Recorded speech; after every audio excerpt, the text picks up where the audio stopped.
We're not doing anything until Trevor does something with his arms. Trevor, come on. There you go. Okay. That's a good one. We're good. We're good. Sorry. I called him out. He's like, what the heck did I sign up for? At least you're fake smiling. Right. So no, good morning, everybody. This is our 9th DuPage Real Producers Jam session. Honored to be sharing the screen with these faces right now. Some new faces, some familiar ones. And it's been great. So it's a little bit bittersweet because this will be our last jam session for the summer. We're going to resume these middle of September. I have found that August is always a heavy travel month, so we don't want to, deter people away from their families and vacations. And let's face it, when you're like me and you talk to a bunch of realtors, I mean, I need a break too. So just throwing that out there. All right. It's supposed to be funny. I'm joking. You guys can laugh. I like what I do. Notice I didn't say love what I do. I like what I do. It's adequate. Kidding. So, I'm gonna get out of the way. I'm gonna let the realtors introduce themselves. Most people, we've been running these Facebook Live. I think we did our first live one at the end of August. I don't know if people know the brief history behind these jam sessions. Is June, right when the pandemic hit, 2-3 months into the pandemic, I'd get a bunch of realtors say, hey, let's get on a Zoom. We're all figuring this out together. And realtors would say, that was great. I love that. That was productive and life-giving. I'd love to hop on another one in 2 or 3 months and reconnect with some other folks that I see on the other side of transactions, but I don't necessarily I don't know the word I'm fishing for, share life with, engage in community with. And so we would do it again and again. And then a realtor actually brought the idea to say, hey, Andy, these have been fun and they're very organic how they work. Obviously you want some talking points, but I like that it's a jam session and we can just wrap at whatever's, apropos to the moment in real estate. Would you consider doing them Facebook Live? It would give me some great exposure. When I say the word exposure, I mean like positive exposure, not COVID. That word has a bad connotation these days, but great business exposure. And they would share the feed to their Facebook sphere and people just enjoyed them. So these were not, this was really meant to take the place in lack of being able to rally 150 to 200 people in the same room together. And so people liked them. It was just another layer of connectivity and we just kept doing them. So very honored to share the screen with these fine folks. So that being said, I'm going to get out of the way, let the realtors introduce themselves, the partners introduce themselves, and we're going to start wrapping. So, Carelys, if you don't mind, go ahead and go first. Thank you so much, Andy. I appreciate the introduction. So I am Carelys Hepburn. I work for Burton Warner. I lead a group called the CPH Real Estate Group. We specialize in the area of Naperville and all the surrounding towns around Naperville. I am also a relocation specialist. And kind of as a fact, I have work from clients moving to Naperville from all over the world, not only the United States, but, I have people coming from the Middle East, Argentina, Europe, you name it. Fact, myself, I have moved 25 times in my entire life, including 4 countries and 3 continents. So I really do know what relocation is like. So, being there, done that, that's what I love to bring, that added value to my clients. And that's me. Love it. Go ahead, Thank you. Michelle. I forgot who was next in the order. I think it was Michelle. It said me.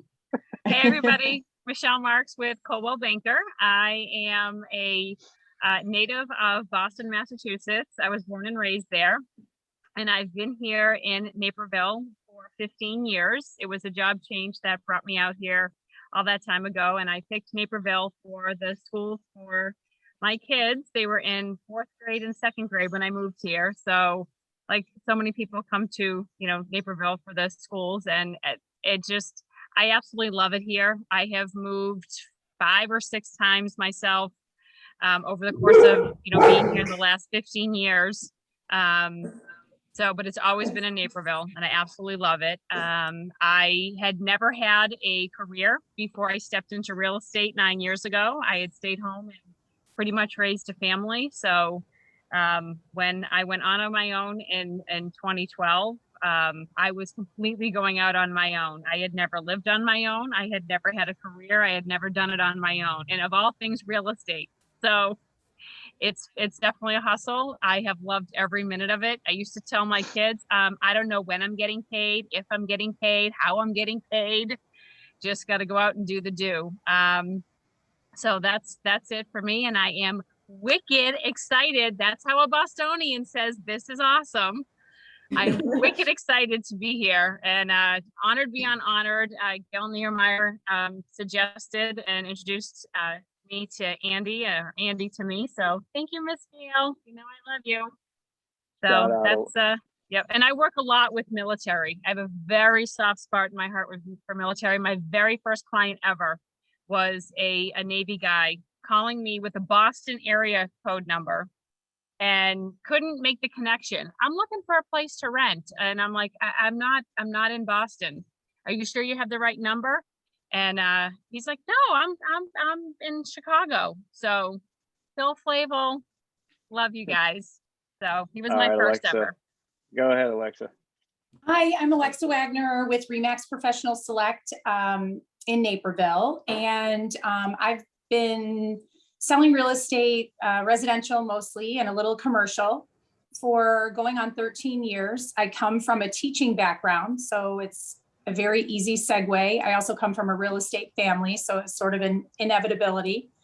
I absolutely love it. All my first-time home buyers were my former 6th grade students, so that's kind of how I got started. And now they're buying their 4th and 5th homes. I feel like I'm 100.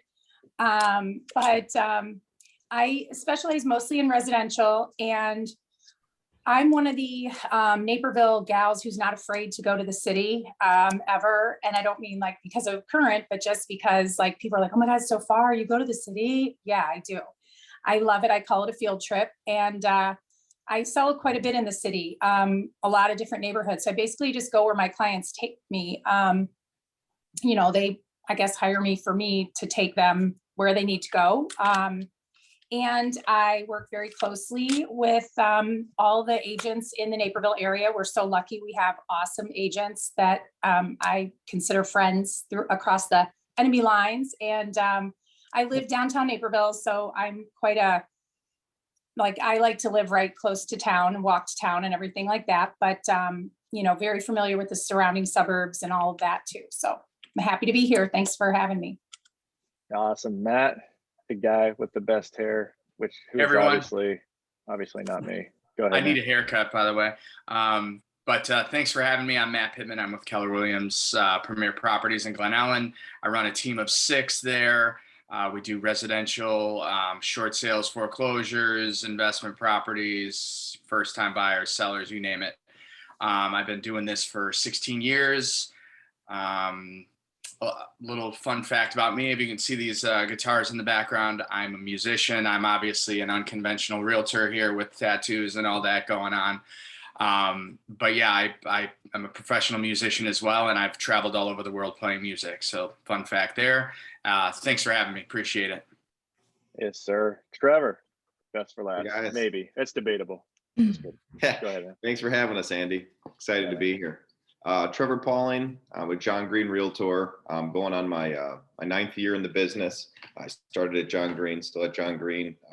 Proud to be at John Green. And I think reflecting on what Alexis had said too, focus on relationships, you know, within our own brokerage, but also with all agents. Like Alexa said, kind of friendly enemy line, so to speak. But I think it's critical in our business. And I also feel like as we've been within this last 2 years of madness, those relationships have become even more critical. But ultimately, focused on residential, do not do any commercial work, and do live in the downtown Naperville area. Love being down here, and love selling real estate.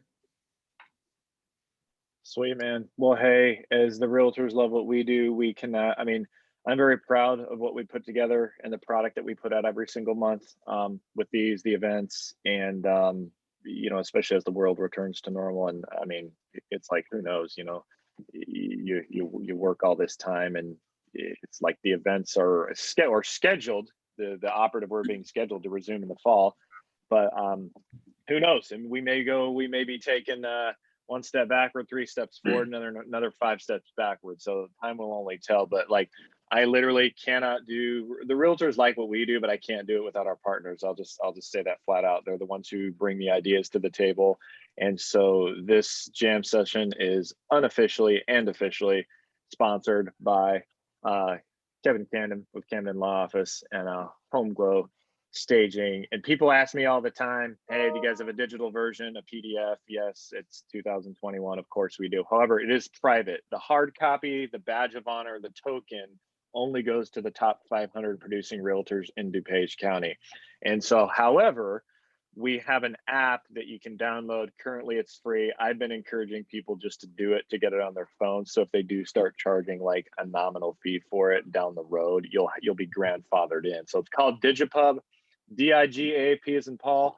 U as an umbrella, B as in boy. You can find it on Google Play, App Store. There's a little sneak peek of the August cover right there. I don't know who that guy is, but he cleans up well. So that being said, I'm going to allow the partners to introduce themselves, and then we're going to start wrapping. So Theresa and Nora, please take it away. Sure. I'm Nora Berghorst. This is Theresa Johnson. We own Homeglow Staging. We have been staging homes for the last 6 years together, and we are headquartered here in Downers Grove, where we both live, and our warehouse is in Westmont.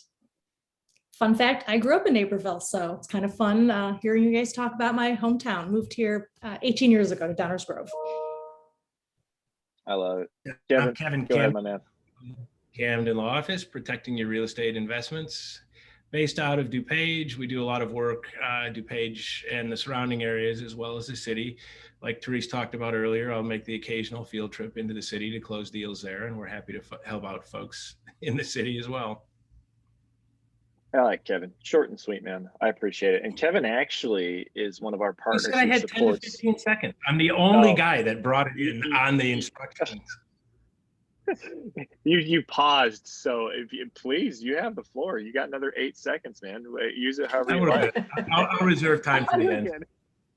No, okay. I was like, Kevin's one of the we have a couple partners who support both platforms, some all three. And Kevin actually supports the Chicago one and the DuPage one. So we're very honored to have him. And we can't do what we do without you. So this is the part where I get out of the way and shut up. Alexa, when we were sort of pre-gaming, you had a great couple talking points just to kick us off with. So we're just gonna dive in. What do you guys gonna start jamming about? Well, I think we were talking about, we want to talk about the market right now. We've all noticed sort of a little bit of a slowdown, which, we all could use a little break, but also when you're a crazy realtor, you also get nervous about when it's slow. So it's like a double-edged sword, but blessing and a curse. But I think my biggest concern going into the fall is two things, following the market and seeing what's happening. I think they said that average sale price for July of last year was like 405, and now it's 415. So it went up, but then they're saying that, there could be a slowdown a little bit as more inventory comes available and rates go up and all that. But my concern is when I am seeing these closings above list and at list and all of that, I was wondering from the beginning of this, and Trevor and I have talked about this a lot, is like how many people are paying over and bringing money to the table over the appraised value, and then what that's doing to certain neighborhoods, and that's the new price. And I know this is cyclical because that happened when there were all the foreclosures, and then that was the new price, so it's like, I know it's cyclical, but I'm really interested to see what is the percentage of these homes that have closed since January that are closing above list and people are bringing cash above the appraised value. And many of my deals, that's how they're getting done, is with the appraisal gap waiver. And I don't know, it's a little frightening for a lot of reasons, but especially with prices going up in gas. And I think there was a funny meme that said something about gas prices going up. It was from a lender saying like, we can refinance your house because of the gas prices or something. But so that's my biggest, I wonder if title companies are tracking that or if it's getting tracked. I don't know.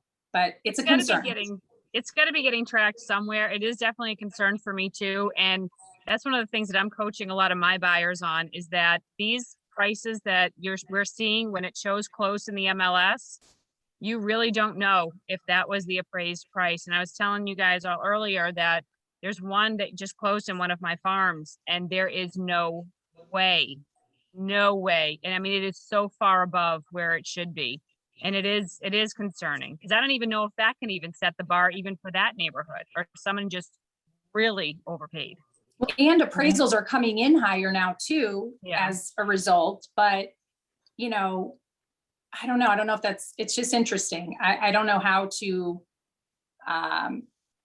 you know, because it does appraise. Sometimes it does appraise, and then you're like, oh, okay, so it's fine, but are you overpaying or not? But then, you know, I talked to a lender friend too, and he said, if you're paying full price and at 1.99 for a 15-year fixed versus waiting for it to go down or getting it for, you know, 50 grand less at 4%. So, you know, that has been a good math lesson to educate my buyers on, is that even though you're paying full price in some regards and you're setting the bar or whatever, you're still managing it pretty well at 1.99 or 2 point, you know, whatever it is. So that was helpful to talk to my lender about those kind of things too. But what are you guys running into with that? I'm having things appraised, which is interesting. Are you guys having everything appraised? Okay. My listings that have come in over have appraised, but I have to, you know, go in and do, when we're getting all these offers, and some of them are just so unreasonable. And now it's like to the point we have so many offers, I'm making spreadsheets so that we can go over all the details and the important parts, and really which is the best to choose, and you know, which one makes the most sense. And I talked to them too about, like, bring all the comps. Okay, where can this reasonably appraise, so that we do not get into trouble down the line. And as long as I can pull comps and find that it can reasonably appraise, I feel comfortable with that. I did have one in the last few months that did make me a little bit nervous, and I thought it was a stretch and there was a gap, but it appraised. And that's part of our job too. I take that part of our job very, very seriously. And, you know, a lot of the appraisers, they're very good about, you know, like, I'll send you comps. I mean, some of them are just like, no, we pull our own comps. I'm just like, oh, okay, but like, this is a partnership, and it's just as much. And I try to explain to them that this is just as much my job as it is theirs, and how important it is on this side. Just to intervene on that, on all of my appraisals in the last, say, 4 years-ish, I make sure that the appraiser does not get any sort of confirmation until they have comps, in the sales contract. Yep. And then I'll also try to give an upgrade list, because again, some of these are like wildly overpriced. But if you can say, hey, you know, my seller spent $70,000 in the last 4 years here, so this is why this price point here.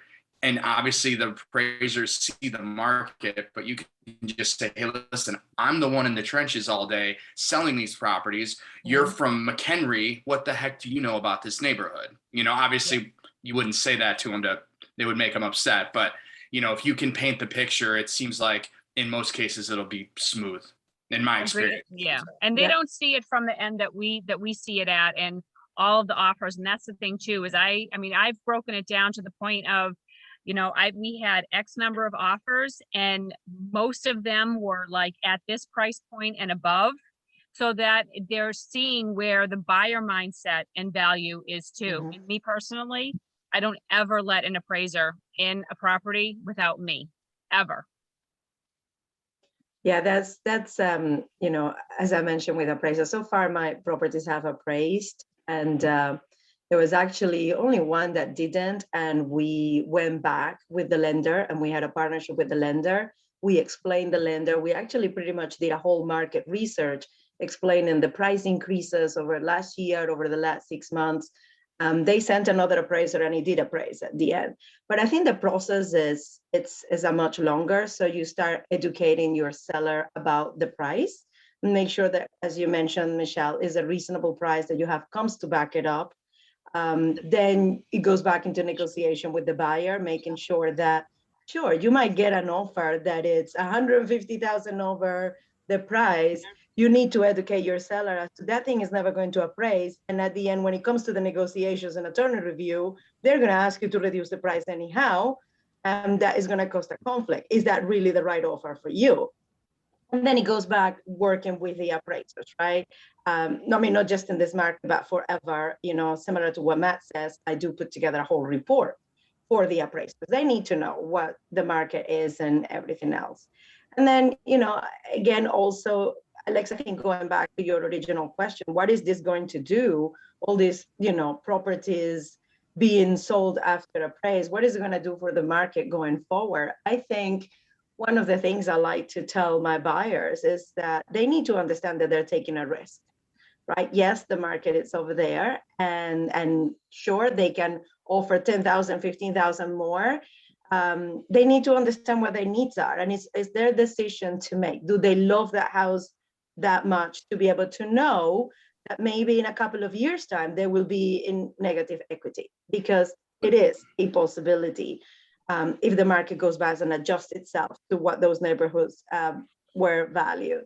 And in some cases, the buyer says, you know what? Yes, it is worth it. So let's go for it, you know? I think as long as people know the facts in front of them and what the impact of their decisions will be versus literally buying an impulse or like, oh my God, I need to do this just to win this thing. I think that's very important. Have you guys seen anybody who, I just was watching a KCM and a Boomtown thing, and they were talking about all these people who made these knee-jerk purchases and they want to get out already. So like, you know, like in the last year, and they want to sell. So that's like a part of the market that I didn't even consider. And they were saying that that is something that is real. Like these people want to sell and already, you know, and I found that interesting. Have you guys seen any of that? That people bought something and they're selling within a year or? I've seen it a little bit, but I haven't, you know, I'm a little bit more real sometimes with my clients. And actually I've been fired twice this year or in the last maybe 18 months. Me too. Yeah, just because I told them the truth and they were going to overpay. And it was like a single gal and she was going to buy this house. I'm like, this is 100-year-old house. It's way overpriced. I said, yeah, the hardwood floors look really pretty. I said, it needs a new roof, new windows, new electric, new everything. I said, you're getting in way over your head. And I said, I'm willing to do what you want, but like, you need to understand, you're going to spend like 50 grand here on repairs in the next handful of years. And this is only a $150,000 house. And her response to me was, you're so negative. Like, why are you so negative? And I'm like, I just don't want you calling me back in a year going, why did you sell me this lemon? And she was like, I think we need to go a different direction. And I was like, if that's how you feel, no problem. I was like, perfect. I was like, because I don't want to put my name on it. And I want to make sure that I'm doing the right thing by you. And that's not just feeding you a line of BS so you buy this house. Matt, I like your style. Oh, go ahead. I got fired after writing 12 offers for someone in the under $500,000 range, which, you know, was like playing Russian roulette. And I think I put more miles on my car in the first 3 months of the year than I did all of last year. But I was driving to like places I don't even want to go. And then she was like, I think I'm just gonna go a different direction again. And I was like, are you kidding me? And then luckily my lender, she stuck with the lender, which was nice that I referred her to, but he said, you realize she doesn't get paid hourly. Like he stuck up for me. And I was like, oh my God. He goes, you realize she does not get paid hourly. She does not get paid. She's been on this journey with you for 8 months.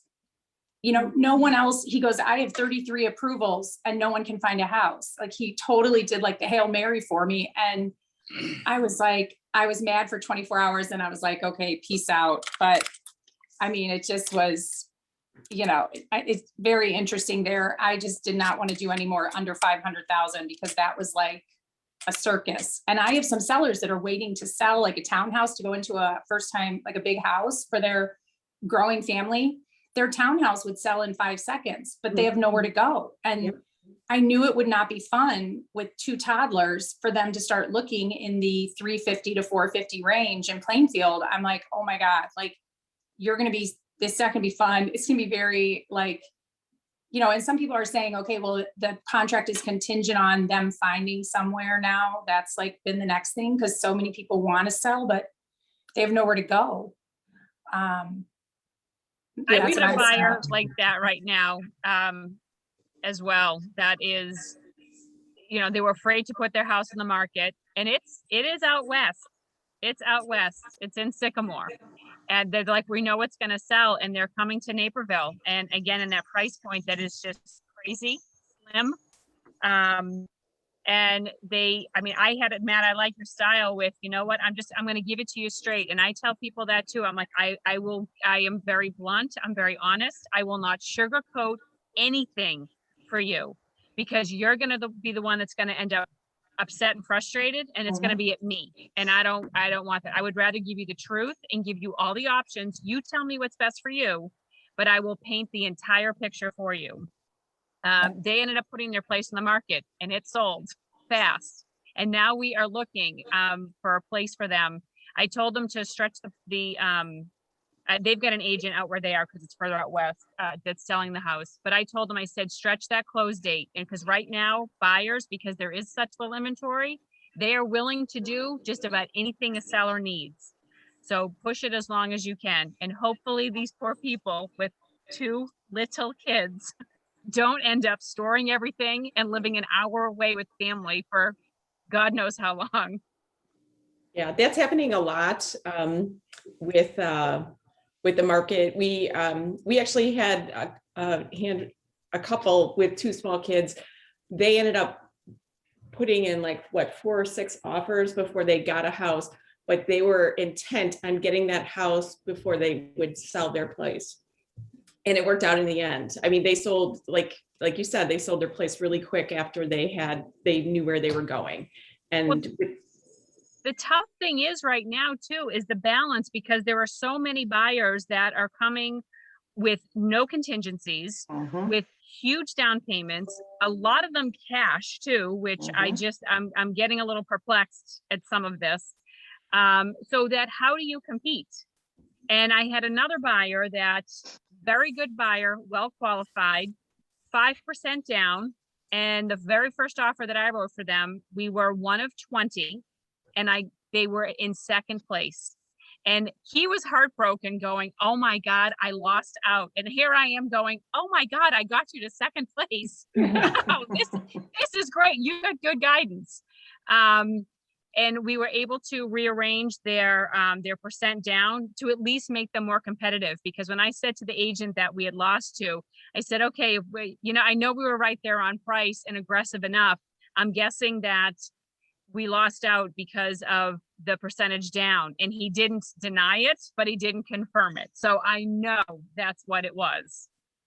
Yeah. And we also have found that a lot of buyers that are buying these properties really quickly are kind of looking to us and other tradespeople to okay, I bought this, I'm not happy with these 12 things, I'm going to put money into it right away. So we do see, people are, sellers are not updating everything because of how the market's going. And then buyers now are taking a place that is less than perfect and then asking people to come in and help them make some renovations. In fact, our realtors are giving away our services as their thank you gift. Their thank you gift, because normally we come in and do all that pre-work on homes for them, but they, as Nora said, they're selling so fast. Our realtors that we work with haven't needed us, so they're giving it as here's a great gift for you. They'll pick paint colors. They'll advise you on how to do these rooms, set them up the right way. So it's kind of fun how our business has shifted this year. I like that. I was just going to ask, how is it for you guys? Because yes, people are willing to buy. Their place. I mean, a lot of the houses are looking picture perfect and beautiful, but they don't have to be right now at all. Yeah. I would say that, most of our inventory is out right now. So things are good. We saw a lull in June and then back really busy in July. We had a really busy July. So things are not slowing down over here. Yeah. I think you've all alluded to, and frankly, Matt hit it right on the head. I think you need to set expectations on a number of fronts.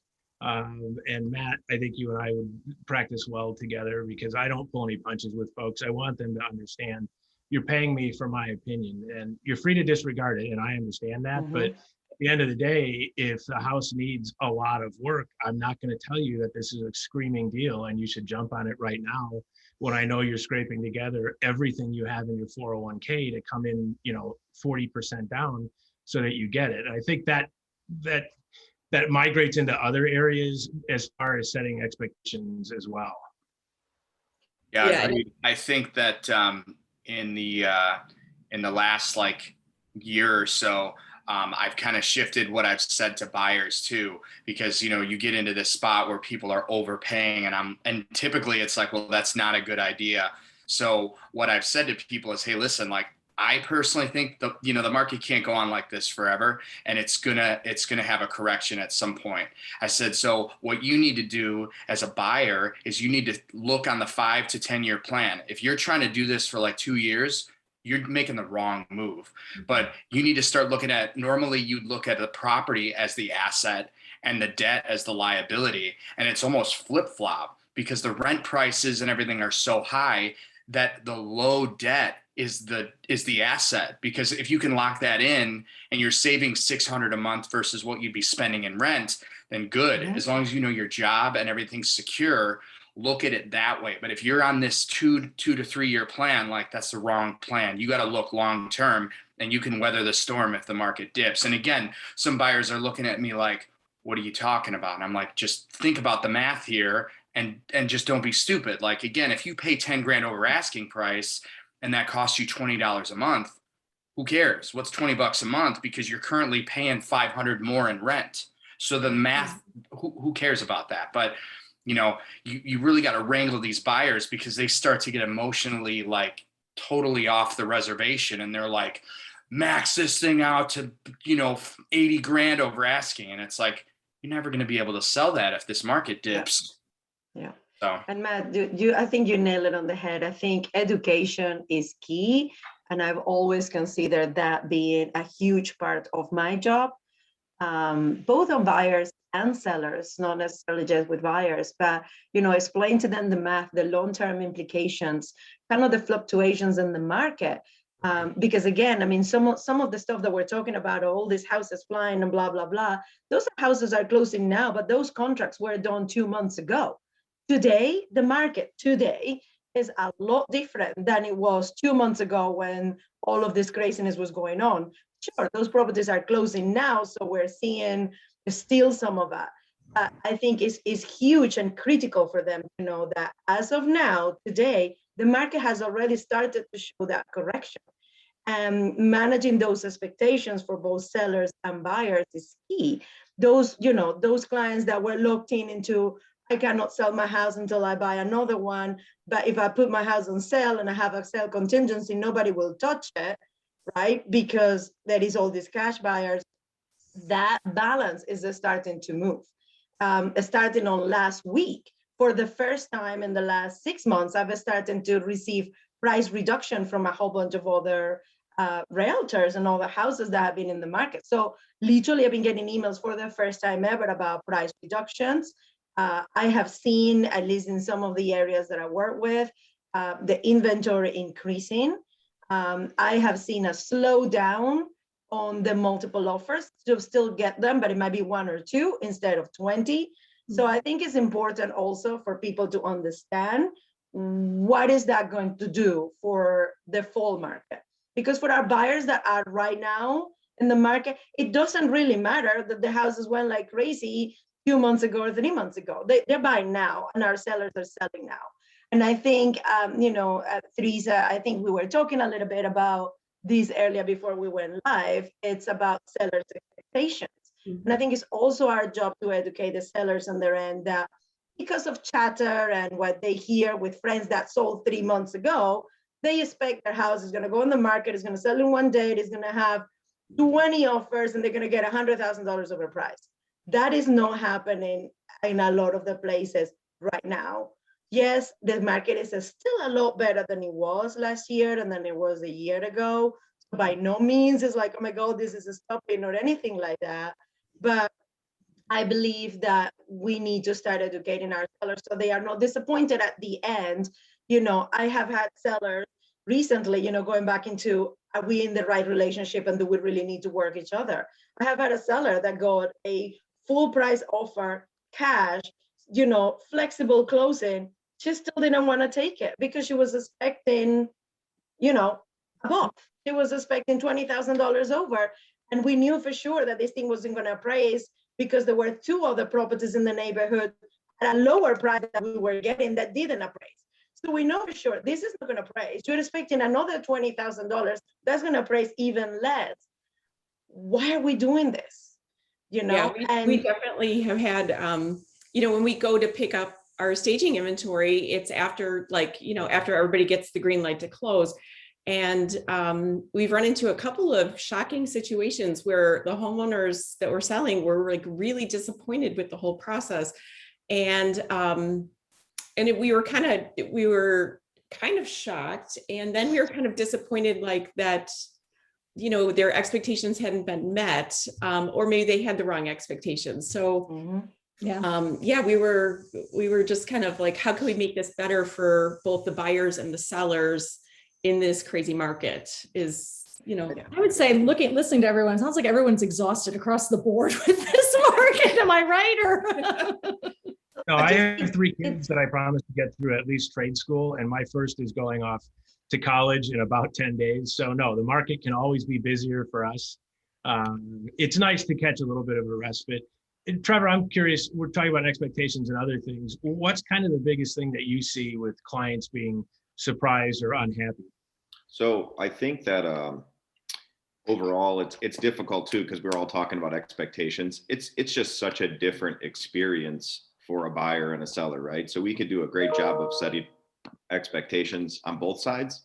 I think once you get out there and actually kind of wrestle with it, and a seller could, to your point too, I think some of the chatter, neighborly and other experiences, you then get into a situation where that same client goes out to buy and they're giving everything away along with their children in order to secure a property. So I think it has been madness.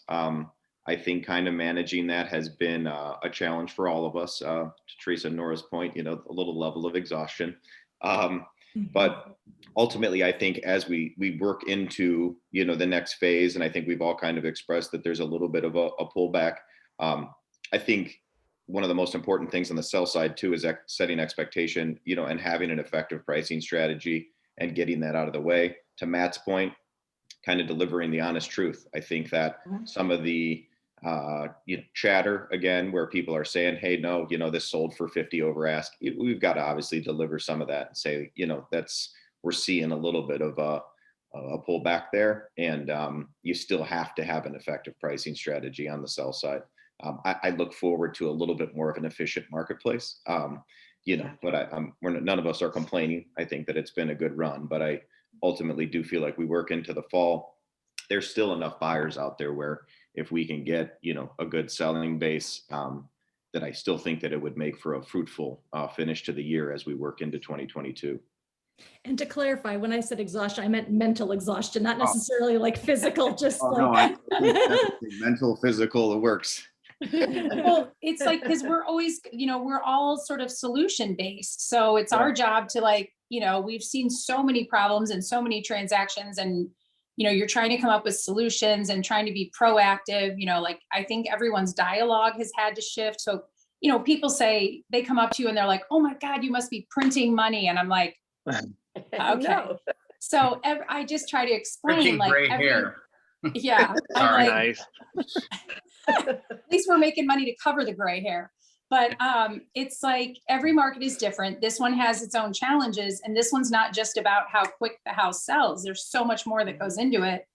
And having to come up with solutions to new things that never happened before. And, it changes by the time they, say something about the market, we've already been through it 2 months ago or whatever. So it's important, I think, when you see people, to talk about it as, clearly as you can and give them as much data and real facts versus their illusion of we're just printing money and, going to go buy a Bentley. I'm like, no. I mean, this market is like harder in different ways, but it's just like any market, that's our job. And I kind of find that fun about it, that it's never the same and that it's always changing. And that's my challenge, that's one of the passions I have, is trying to find solutions to all this craziness. It's fun. I mean, to a certain degree, but mental exhaustion is definitely part of it. But I hate that to hear you guys, Theresa and Nora, say that people are,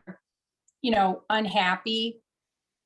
That is just, we could look at that 50 million ways, and I think, again, it's the managing expectations. But even when you manage, you think you've got every single expectation managed, there's still going to be someone who's not happy with this, that, or the other.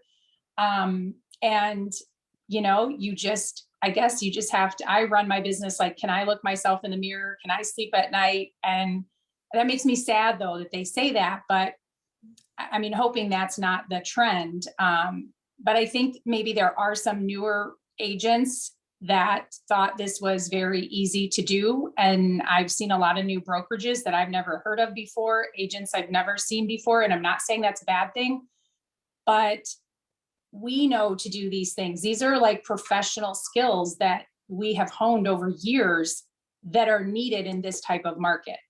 And that's not something that I would have known my third year or second. I would have been freaking out. So I don't know. That's just my vision. It's almost opinion. like 2004, 5, 6 and I wasn't even in the business then, but when people were coming in because it was just easy and things were selling so fast. And I didn't come in until 2012, which when it was still the climb out of the crash of 2008, 9, 10. So I'm like so grateful that I had to like really put my nose to the grindstone and work.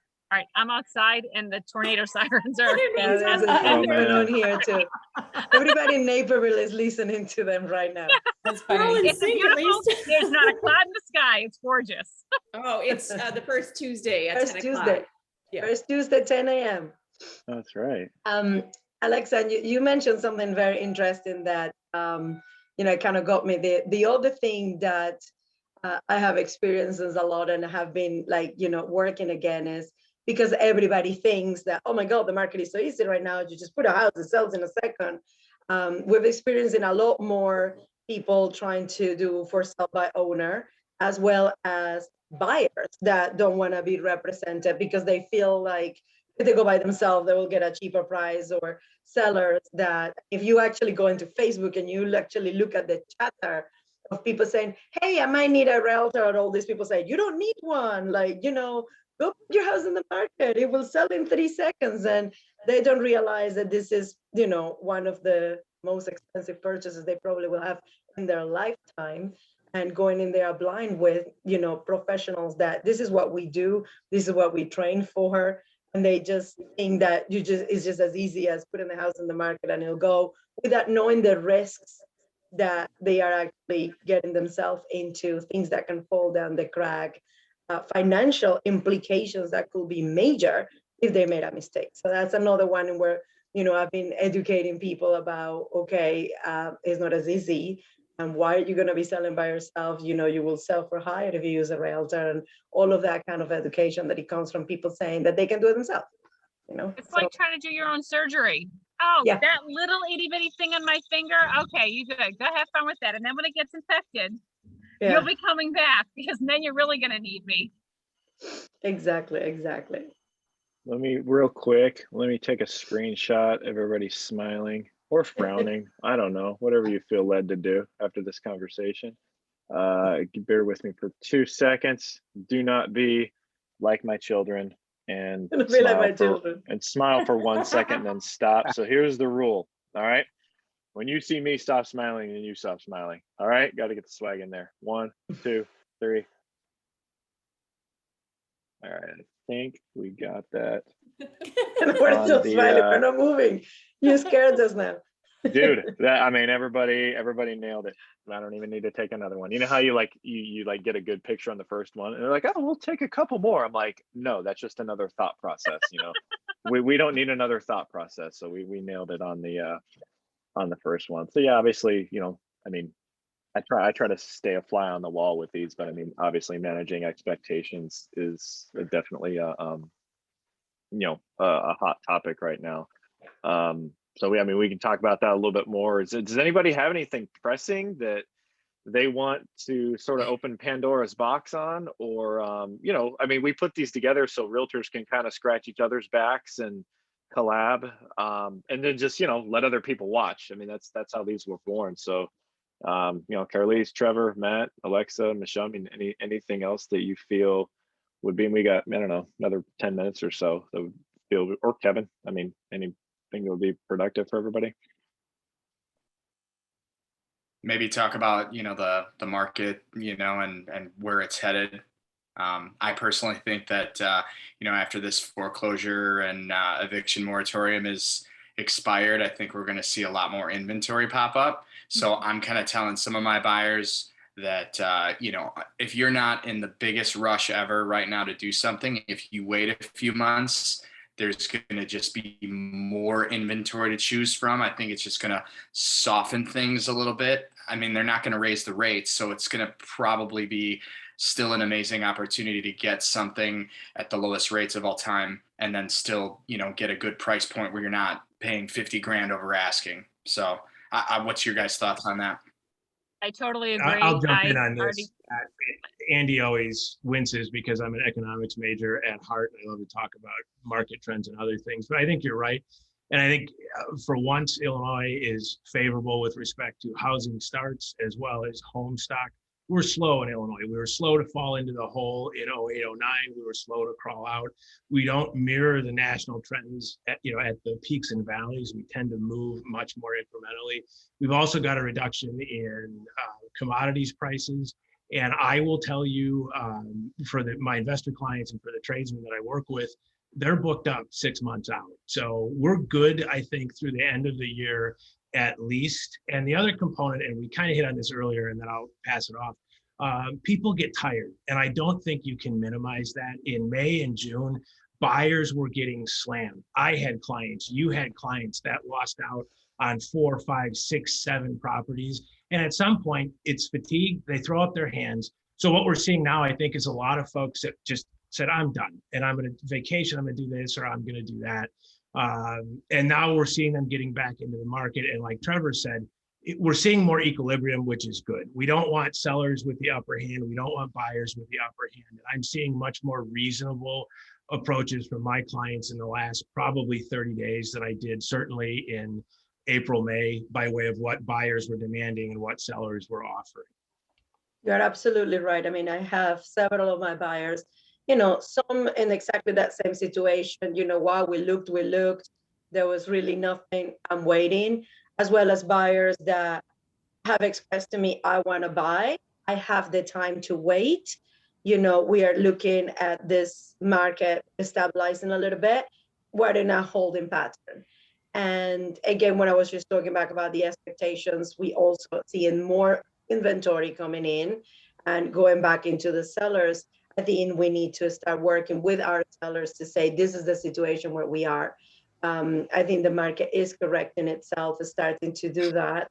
It's not the craziness that we've seen back in May and June. And that is key. It's key for us to work with our clients for that. But I think we will be getting more inventory coming in, and I think stuff will start stabilizing. I'm looking at this, you guys. Personally.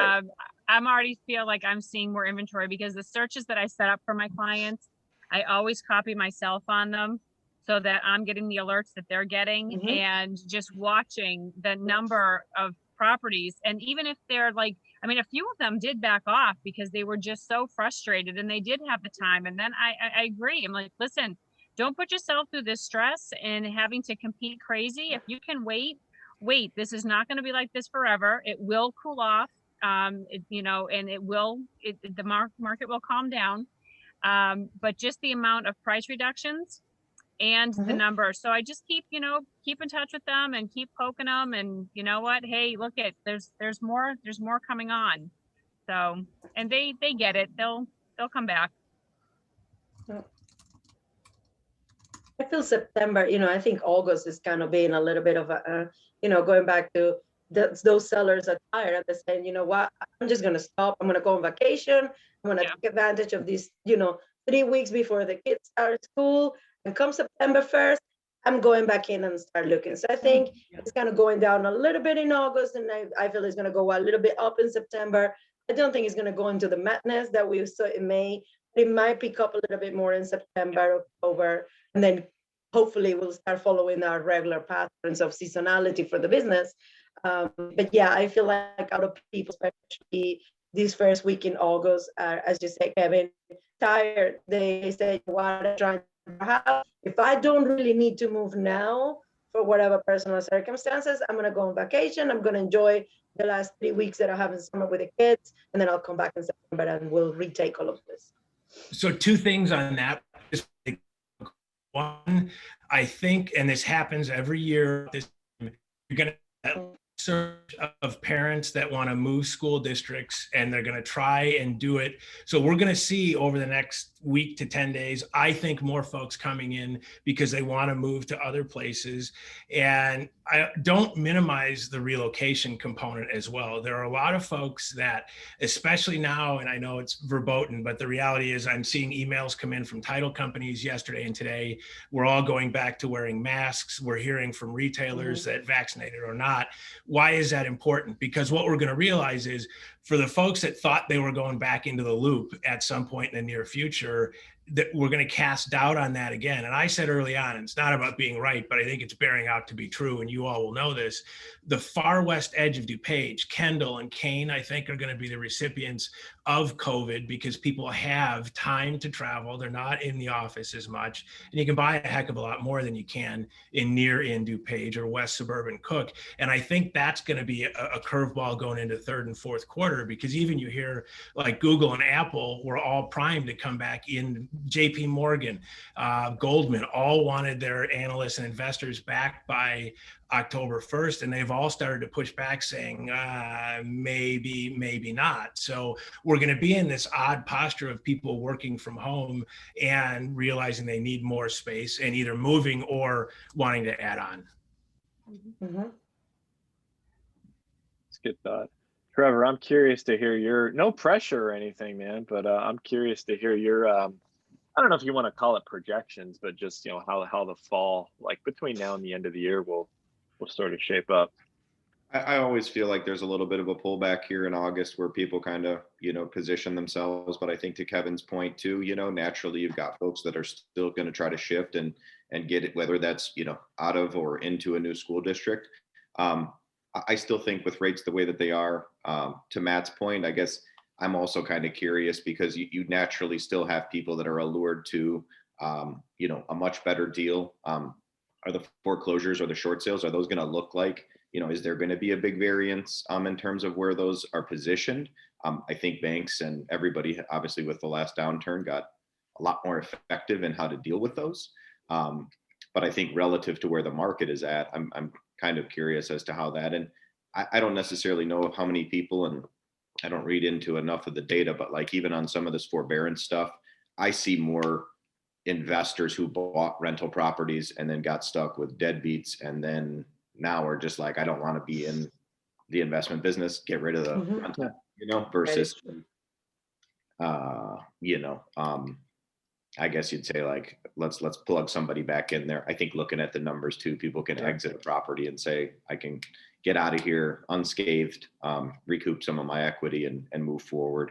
But no, I think that it honestly will be a good finish to the year. Personally, I think that for all of us, as crazy as it's been, anything relative to what it's been it seems like a pullback, but I think that it will shape up and finish strong. Real estate's exciting. It's quite the roller coaster ride most of the time, but there's always something new to learn. There's some new environment that, for me, I enjoy embracing it. Like, you know what, I'm going to learn so much from this, and then I'm going to be that much more valuable to, to all my clients and to the whole entire real estate community. So it's crazy, but it's a good crazy. Well Agreed. said. I guess as realtors, we need to be flexible and adaptable, right? Otherwise, we wouldn't last 6 months in this business. Oh, absolutely. And you know what? That's the whole thing is like earlier we were talking about, like, are some like new people coming in now thinking that, oh, this is just easy. It'll get weeded out. And, the same thing for me is I didn't come in until 2012. And I think, okay, the people that are still standing today that were in real estate long before, that the boom in the early, 2000s, if they really like, this is serious to them. It's not just a fly by night, oh, quick, I can make some money. Because for me, it's never, yes, I have bills, I got to pay my bills and I do want to go have fun, but it's never about the money. And I've told so many of my clients this is that, okay, if we need to go find you a different house and this contract didn't work out, like I am in this for you for the long haul. What is best for you? I'm never, ever, ever, ever, oh, we're under contract, I'm getting paid. No, no, because it can fall apart at the closing table. Yep. It's not until you walk away and then it's all good. But really it's seeing that somebody else has their needs met and is in a place that is comfortable for them and they are going to feel like they are at home, not just at home, but feel at home. That's the most important to me. Something you said, and I personally always feel that my real job really starts when the contract is signed. Yep. A lot of people think that realtors, we all do is show houses or, market the house until it gets into contract. And I always said to my clients, no. I think that, the majority of the work that we do is after the contract, make sure that that contract doesn't fall through, after inspection, that make sure that we still work together with the team, with the lenders, with the lawyers, with the appraisers, with everybody in that circle to make sure that, you're still representing your client and they're getting the best that they can through that deal. And they actually end up in the closing table with a home. And watching the milestone dates, making sure we're hitting them and something doesn't get missed where there could be a technicality of, oh, you blew this date. Yeah, we can cancel the contract. No. Hey, I want to be respectful of everybody's time. I promised 10:15 and that's what we're going to hold to. So we're going to wrap up with this. This is kind of a curveball. So I'm talking just to our partners. So Kevin and then to Nora and Theresa, obviously. What is maybe one thing that a realtor can do to make your life easy? And, 2 sentences or less. Try not to be super long-winded so I can cut the feed, but complete the information on page 13. Let me know who the other attorney is, put phone numbers and email addresses. That's all the difference in the world for me. There you go. Page 13. Nora and Theresa, and then page 13. I would say bring us in as early as possible. Don't let the homeowner pick their paint colors. If they're painting, let us pick them for them. Maybe you shouldn't pick paint colors either. Just saying. Hey, we're not gonna beat a dead horse. We're gonna wrap up with that. Paint colors, page 13. I'm gonna cut the live feeds. Thank you for engaging with us this morning. Okay, we're not Facebook Live anymore, but seriously, everybody.